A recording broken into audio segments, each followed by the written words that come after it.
जय हिंद दोस्तों, आज का वीडियो आपके लिए काफी इंफॉर्मेटिव है। यदि आप रिटायरमेंट जा रहे हैं या रिटायर हो चुके हैं या रिटायर होने वाले, सबको ये जानना चाहिए कि आपके इंटाइटलमेंट क्या है, ड्यूरिंग सर्विस क्या है और आफ्टर रिटायरमेंट आपके बाद क्या बनता है।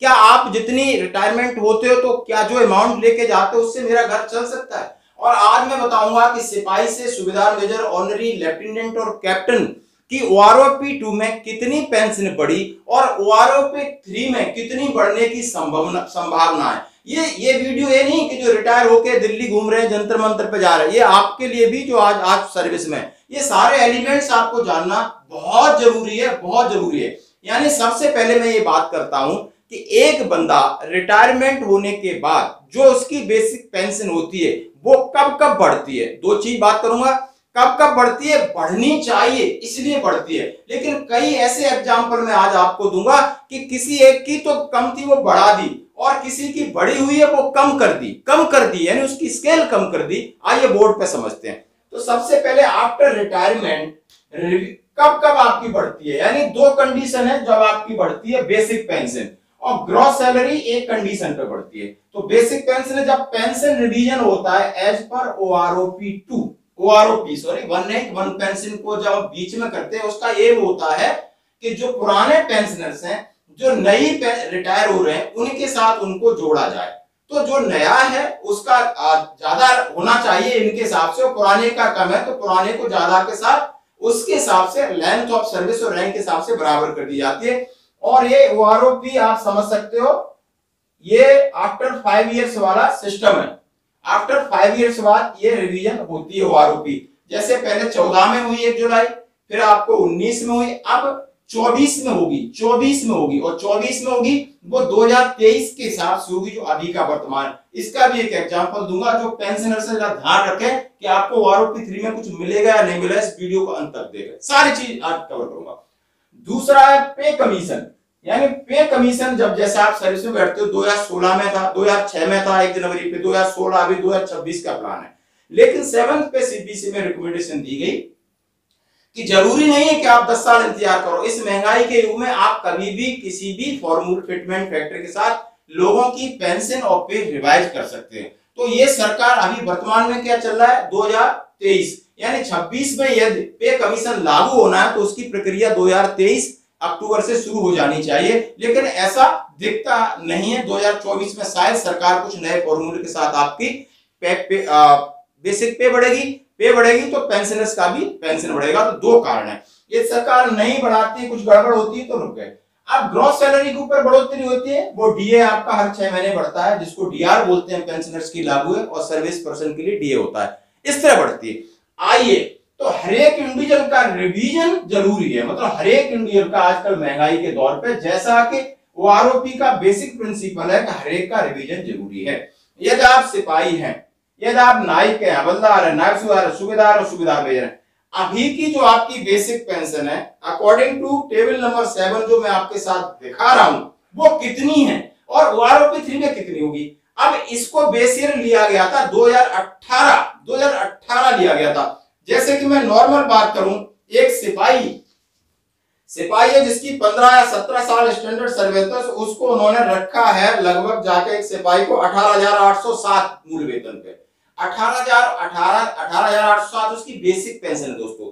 यदि नायक है सीधा जिसकी 22 साल सर्विस है और उसका मूल वेतन रखा है 21,244, बेसिक कितना, 21,244 याद रखना। और यही हवलदार है यदि वो 24 साल का है तो उसकी रख दी इन्होंने 22,257 और नायब सूबेदार उसकी 26 साल सर्विस है, आप समझ सकते हो। जो नायब सूबेदार है उसकी रखी इन्होंने 24,885 और जो सूबेदार 28 साल का है उसकी इन्होंने रखी है 29,700 और सूबेदार मेजर की आप देख सकते हो 33,400।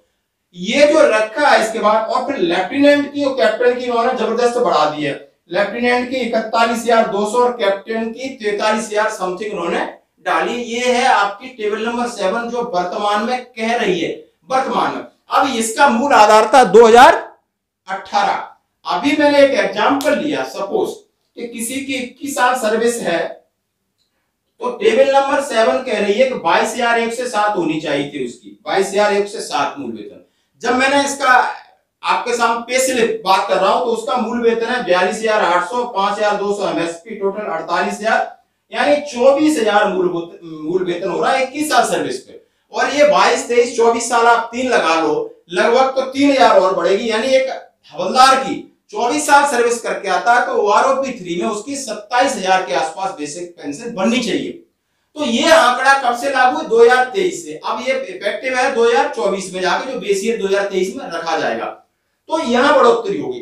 लेकिन सरकार कितना हमारे साथ खेल खेल रही है, एक एग्जांपल देते हैं कि एक ऑनरी लेफ्टिनेंट है, कैप्टन है, उसकी 56,100 है, 15,500 एमएसपी है, 71,600 बनती है, 35,800 उसका पेंशन है। लेकिन उन्होंने बढ़ा के बिना किसी फार्मूले आधार के 41,100 कर दी, पीछे का आंकड़ा लिया।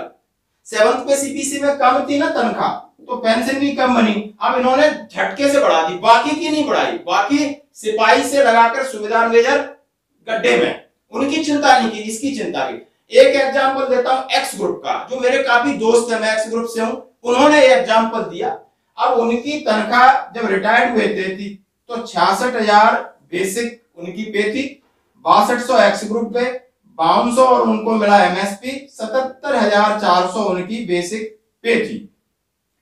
पेंशन बनी उनकी 38,700 जो वो ले रहे हैं। अब बेचारे को यहाँ फिक्स किया 36,425। भाई इनका क्या कसूर है? जब आप लेफ्टिनेंट को 35,800 से बढ़ा करके 41,100 कर सकते हो, तो इसको 38,700 से आपने घटा दिया, यानी इनको आपने बढ़ाया और इनको आपने घटाया।